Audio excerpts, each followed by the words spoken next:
What's happening in China after the trade war? Many people have been asking about the current situation in China after the trade war. From the perspective of someone living in China and paying close attention to this issue, I'd like to summarize a few insights for everyone to consider. At this point, most people are already aware. The US has imposed a 145% tariff on Chinese goods. In response, on April 12th, China announced a 125% tariff on US goods, but then added that it would essentially ignore reciprocal tariffs, claiming they no longer held meaning. Trade between the two countries has virtually come to a halt.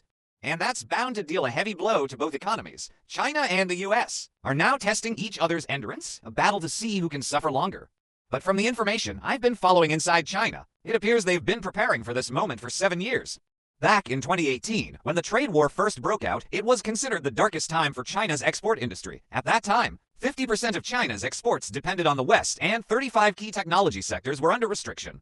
But now, 7 years later, China has gained independence in 33 out of those 35 sectors. Its trade reliance on the US has dropped to just 10%, and exports to the US make up only 2.83% of China's GDP. So compared to 2018, this new wave of tariffs doesn't carry the same destructive power.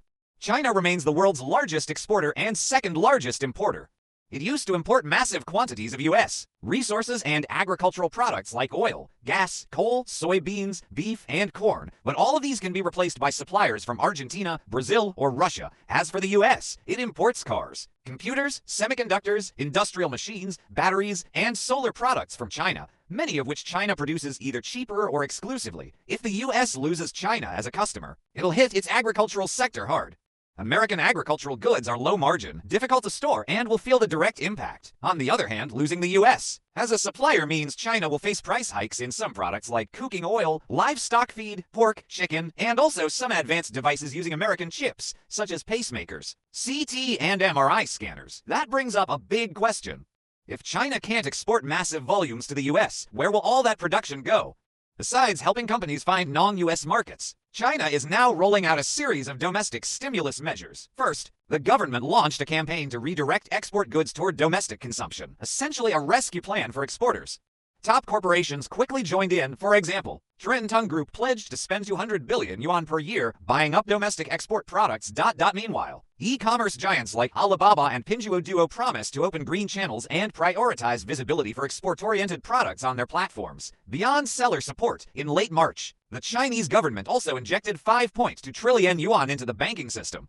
Over 4,000 banks have since launched low-interest consumer loan packages encouraging people to spend. Credit limits have increased from 300,000 yuan to 500,000 yuan, roughly to billion VND, with a low 2.4% annual interest rate for up to 7 years.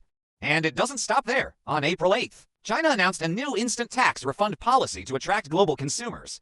As soon as you swipe your card, you get your refund immediately in cash. No more waiting months, no more paperwork. This move is being praised for simplifying the process and stimulating direct spending. Let's say a tourist buys a luxury bag in Beijing for 50,000 yuan. They'll instantly get 50 yuan back in RMB and use it right away to eat Peking duck, watch Chinese opera, buy tea and souvenirs. That money immediately re-enters the economy, creating a ripple effect. 1 yuan refunded gives 3 yuan consumed. Combined with the earlier 240-hour visa-free entry policy, this new tax refund scheme aims to boost retail, globalize the yuan, and reshape consumer flows. It seems China is trying to transform from the world's factory into the world's shopping center. Of course, that's the optimistic theory. In reality, China's domestic market still faces overproduction and weak demand. Local suppliers are already struggling and now must compete with export businesses turning inward. If this continues, many companies may go bankrupt and unemployment could rise. But based on what I see online, I have to admit, Chinese citizens are unusually united. They genuinely support the government's stance and are prepared to endure hardship. If this strategy works, many believe that 10 or 20 years from now, we'll witness China's renaissance. What do you think? Let's discuss.